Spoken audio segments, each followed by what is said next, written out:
morning, friends. Mark Holmes here with my buddy CowboyJobu, wishing you all a very Merry Christmas. Unfortunately, our Christmas Eve did not start off the way we want. It's kind of amazing because yesterday the temperature was like 55 degrees, and this morning the wind is just blowing like crazy. The Christmas trees outside are blown over, and it's cold as could be.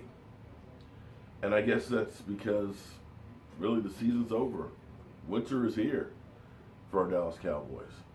It's time to reflect and figure out what went wrong, what went right, what needs to change, who needs to stay, who needs to go, and how do we get out of this mess.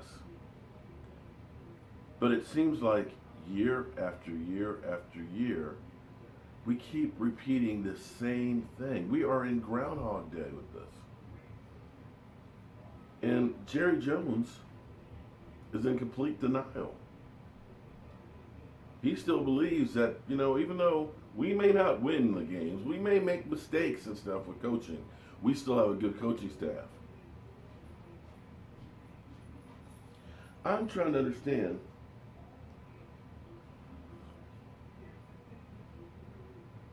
how Zeke Elliott only got 11 carries in the second half.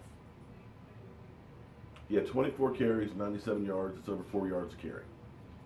He wasn't breaking great big gains, but he was moving the chains. Clearly, your quarterback and your diva wide receiver were not on the same page. But the one thing that was working besides the defense was running the football. For whatever reason, when times get tough with Jason Garrett, and you can look back, not just this game, you can go back in every single game that we've lost, every big key game, they all have one thing in common besides Jason Garrett being the head coach, is that we revert to the past too quickly. And that's what we did in the second half. You were running the ball well. When you start going into shotgun, chances are going to pass the ball. You had Seattle worried about stopping Zeke Elliott. You had 1st and goal from the 3-yard line, and you pass. Dak ended up scrambling around. He picked up 1 yard. Okay, fine, I get that.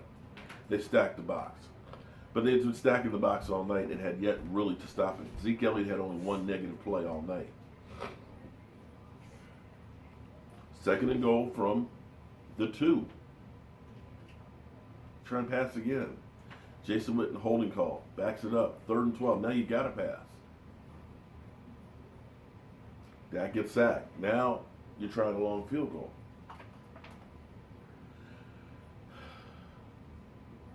This isn't any different than against Green Bay. We're down there, about to take the lead. Instead of running the ball, trying to run out some more of the clock, we throw the touchdown pass. Boom, couple seconds, it's done, it's over with. And you leave time for Green Bay. It's no different than last year in the playoffs against Green Bay.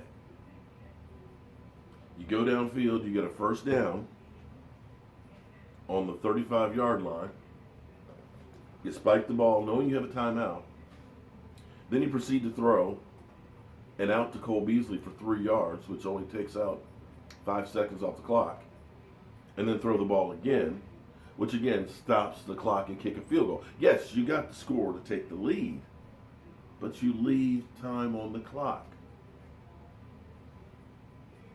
We can go to the catch, no catch. It was 4th down and 1. You had the best offensive line healthy. The NFL leading rusher and DeMarco Murray with a lot of time on the clock. Because even if we had scored with Dez Bryant on that one, there was still more than enough time. We know for Aaron Rodgers, if he can do it in a couple of seconds, he had minutes on the board to come down and beat you.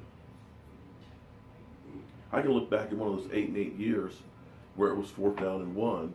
And it wasn't Tony Romo at quarterback. I believe it was John Kitna who had just come in, and it was 4th and 1 against the Eagles. And instead of running the ball with the great offensive line that you built and the great running back you had in DeMarco Murray. We had John Kitna throw a pass on fourth down that was incomplete. And I believe had we gotten that first down, we would have at least gotten a field goal and probably would have won that game. And I can't remember which season that was, but we would have either been in the playoffs or it would have been the game that would have helped us to get to the playoffs. We can look at Green Bay with Matt Flynn at quarterback. We're up 26-3 and continue to pass the ball more than Green Bay trying to catch up and lose. We can look at being up by 21 twice against the Lions and continue to pass. And Tony Romo makes Bobby Carpenter look like a Hall of Famer. This is Jason Garrett's DNA. He's pass happy. And whenever we get into these big games, his sphincter muscle tightens up. Pass, pass, pass. When almost all the time, you have the best running game in the NFL. And Jerry Jones says, of course, I get confidence in the staff. I believe in them. Yeah. I've never believed in Jason Garrett. I said so at the beginning of the year, and I said, you know what, I'm going to put my support behind Jason Garrett because he's what we got. I don't wish for him to fail. I want him to succeed. That's where I differ with a lot of people out there that keep saying, Dak Prescott's garbage, get him out here. No, you want that guy to win and succeed because he's not making a lot of money right now. It's an opportunity to build your team. And the fact of the matter is, quarterbacks, you can't just go out to Walmart and grab another one to replace them.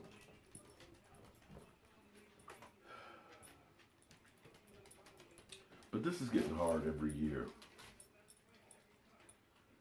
to go through the same thing. I honestly feel like Charlie Brown with Lucy holding the football.